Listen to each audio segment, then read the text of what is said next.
요한계시록 21번째 시간입니다. 오늘 말씀은 요한계시록 17장 1절부터 18절 말씀입니다. 3절부터 5절 말씀을 합독하고 요한계시록 17장 전체를 보도록 하겠습니다. 그러면 3절부터 5절 말씀을 한 목소리로 합독하겠습니다. 곧 성령으로 나를 데리고 광야로 가니라.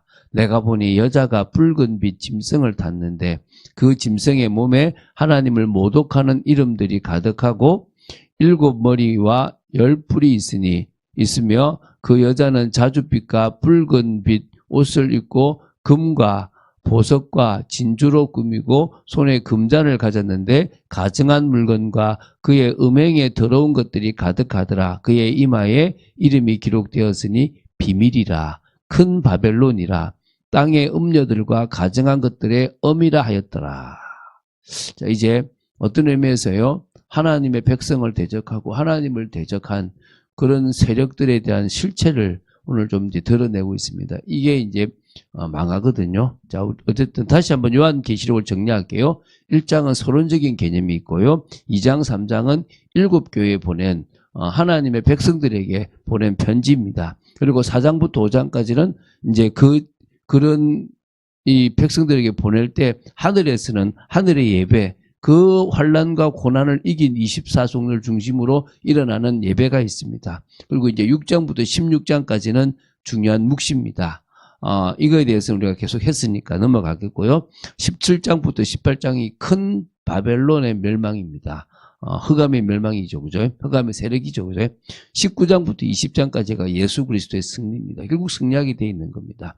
21장부터 22장이 새하늘과 새 땅인 새 예루살렘이 이제 도래한다고 말할 수 있습니다. 오늘 내일은 17장, 18장입니다. 큰 바벨론이 누군가, 그 세력이 어떻게 이제 그 세력을 멸망하게 된다는 부분에 대한 것입니다. 그래서 오늘은 그 큰 바벨론의 정체에 대한 내용인데요. 자, 이제 17장 1절에 보면 또 7 대접을 가진 7 천사 중 하나가 와서 내게 말하여 이르되 이리로 오라. 많은 물 위에 앉은 큰 음녀가 받을 심판을 내게 보이리라. 자, 이제 많은 물 위에 앉은 큰 음녀입니다. 오늘 이제 이 많은 물이라고 하는 부분은 이게 15절에 나오는데요.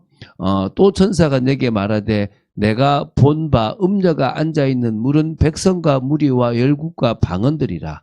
어찌 보면요, 세상의 권세를 쥐고 있을 것 같은 그런 세력이라고 보시면 됩니다. 어떤 큰 강한 제국과 같은 영향력을 미치는, 그래서 백성과 무리와 열국과 방언들을 깔고 앉아있는 큰 음녀라고 보시면 되겠죠. 자, 이 음녀가 누군지, 이 음녀의 특징이 이 17장에 나옵니다. 자, 한번 보겠습니다. 2절에 땅의 임금들도 그와 더불어 음행하였고 땅에 사는 자들도 그 음행의 포도주에 취하였다 하고, 음행이라는 게 꼭 성적인 게 아니라 우상 숭배를 했다. 결국 그 음녀와 함께 사단을 섬겼다. 이 흑암의 세력을 섬겼다. 이런 의미가 있는 겁니다. 자, 그러면 일단은 열방들과 같이 우상을 숭배하게 만든 세력이란 말이죠. 그죠? 어떤 나라적인 상징도 있고 어떤 권력을 진 거라고 보면 되겠죠. 3절에는요. 또 곧 성령으로 나를 데리고 광야로 가니라. 내가 보니 여자가 붉은 빛 짐승을 탔는데, 아주 붉은 빛 짐승을 탔는데요. 그 짐승의 몸에 하나님을 모독하는 이름들이 가득하고 7머리와 10뿔이 있습니다. 그러니까 하나님을 대적하는 세력에 대한 어떤 상징적인 게 7머리와 10뿔인데요. 그게 이제 이 붉은 빛 짐승이에요. 근데 하나님을 모독하는 이름들이 가득 새겨져 있다는 거예요. 그러니까 이것만 봐도 이 음녀라는 게 얼마나 적그리스도 같은 그런 존재라고 보시면 되겠죠. 자, 그러면 또 4절에 그 여자는 자줏빛과 붉은빛 옷을 입고 금과 보석과 진주로 꾸미며 손에 금잔을 가졌는데 가증한 물건과 그의 음행에 더러운 것들이 가득하더라. 다시 말하면요, 겉모습은 굉장히 화려합니다. 그런데 속은 가증합니다. 가증한 물건과 그의 음행에 더러운 것들이 안에 가득한 겁니다. 그러니까 겉은 되게 화려한데 안은 썩어 빠져서 완전 우상 숭배와 이 타락으로 완전 찌들어 있는 그런 나라를 상징하는 겁니다. 그런 어떤 세력을 상징하죠. 자, 5절입니다. 그의 이마에 이름이 기록되었으니 비밀이라 큰 바벨론이라 땅의 음녀들과 가증한 것들의 엄이라 했더라. 이게 보니까 어떤 나라인데 멸망했던 바벨론이라는 나라와 같이 맥락을 같이 한다고 보시면 돼요.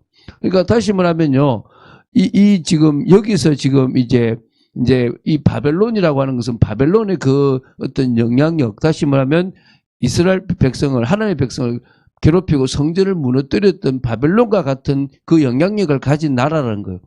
그러니까 로마죠, 로마. 바벨론과 로마가 성전을 건드렸거든요. 성전을 파괴시켰단 말이에요. 그 흐름을 같이 하는 로마와 같은 세력인 겁니다. 지금도 이 로마가 누굴 지금 사도 요한 때 어떻게 하고 있습니까? 기독교인들을 심하게 박해하고 있지 않습니까? 그렇죠? 그 세력과 같은 게 지금도 말세에 또 있다는 거예요, 종말에. 근데 이게 이제 음녀라고 얘기합니다. 음녀. 이게 왜 음녀가 되냐면, 로마가 왜 음녀냐면, 로마의 그 신이요, 여신입니다. 마그나 마테르라고 하는 키벨레, 시벨레라고 하는 그런 돼지 모신입니다. 그러니까 결국은 이 마그나 마테르한테요, 음행의 예배를 드리는 겁니다. 그게 음녀죠. 이게 로마를 보는 겁니다. 또 더 나옵니다. 자, 이제 6절에 보니까 또 내가 보매 이 여자가 성도들의 피와 예수의 증인들의 피에 취한지라 내가 그 여자를 보고 놀랍게 여기고 크게 놀랍게 여기니. 결국은요, 누구를 박해합니까? 성도들의 피와 예수의 증인들의 피에 취했단 말은요, 핍박했단 말입니다. 믿음의 사람들을 핍박했죠. 이 세력들이 저 바벨론부터 로마 지나서 주님이 오실 그때까지 계속 이 세력들이 영향을 미친다는 겁니다.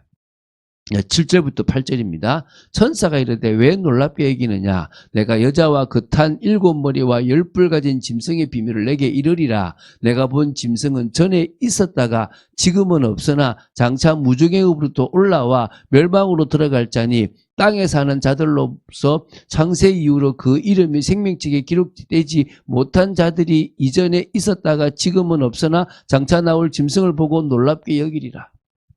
그러니까 진짜 이게 꼭 예수님 같잖아요. 뭐요? 과거에도 있었고 예수님은 지금도 계시고 나중에도 계시잖아요. 근데 이게 뭡니까? 전에는 있었다가 지금은 없으나 장차 무중행부터 올라올 비슷하게잖아요. 그죠? 근데 다릅니다. 누가요? 666을 받았던, 다시 말하면 마귀에게 속한 이 세력들이 다 그에게 경배하고 놀랄 그런 세력이라는 겁니다. 자, 이제 9절입니다. 지혜 있는 뜻이 여기 있으니 그 7머리는 여자가 앉은 7산이라. 7산, 7언덕, 이게 이제 로마의 그러니까 어떻게 보면 이게 이제 로마가 생기게 된 배경이거든요. 그것과 같은 거라 이 말이죠. 그죠? 자, 10절부터 14절입니다. 또 7왕이라. 5은 망하였고 하나는 있고 다른 하나는 아직 이르지 아니하였으나 이르면 반드시 잠시 동안 머무르리라. 이건 사실은 좀 해석이 분분해요. 그래서 굳이 해석이 분분한 건 할 필요가 없습니다. 전에 있었다가 지금 없어진 짐승은 8째 왕이니 7 중에 속한 자라. 그가 멸망으로 들어가리라. 이거 황제의 이름으로 보는 경우도 있고 막 다양해요. 넘어가겠습니다.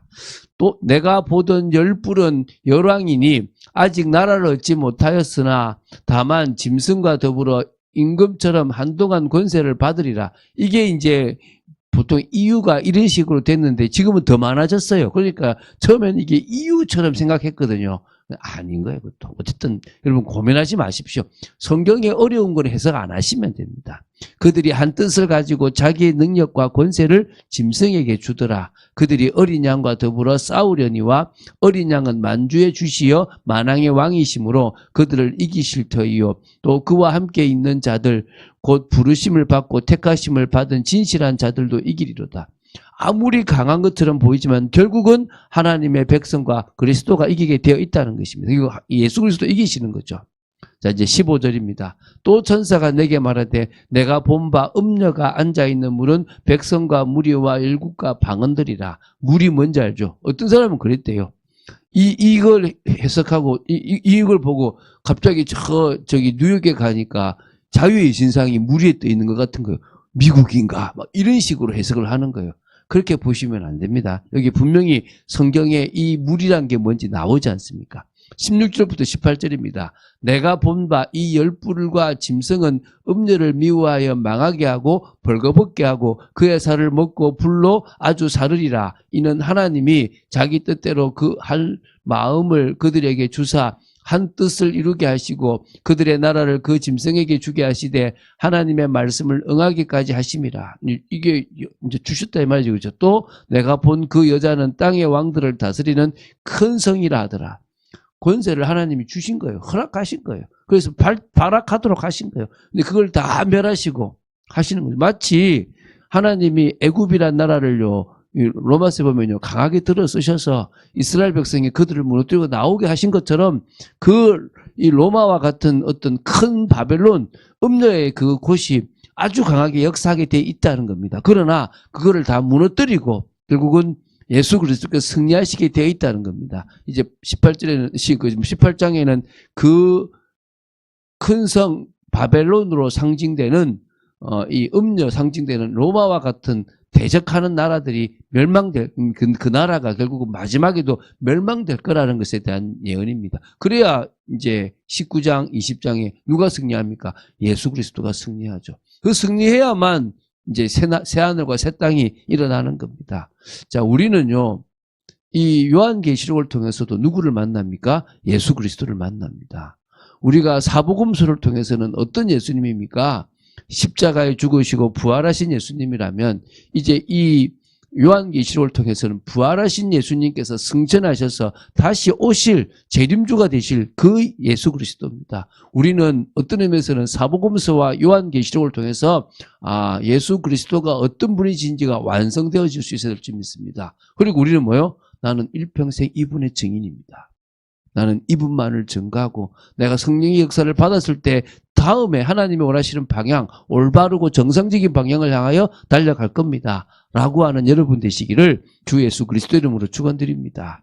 주는 그리스도시요 살아계신 하나님의 아들이심을 고백합니다. 오늘 좀 내용이 많았습니다. 그러나 한 이야기를 하고 있었기 때문에 그냥 쉽게 쑥 지나갔습니다. 하나님, 우리가 이 큰 바벨론과 같은 이 로마와 같이 하나님의 백성을 정말 핍박하고 하나님의 일, 예수 그리스도를 방해하는 그 세력이 결국은 무너질 것임을 저희들은 분명히 압니다. 오늘도 말씀 속에 있도록 저희들을 지켜주시고 인도하여 주시옵소서. 감사드립니다. 주 예수 그리스도 이름으로 기도드립니다. 아멘.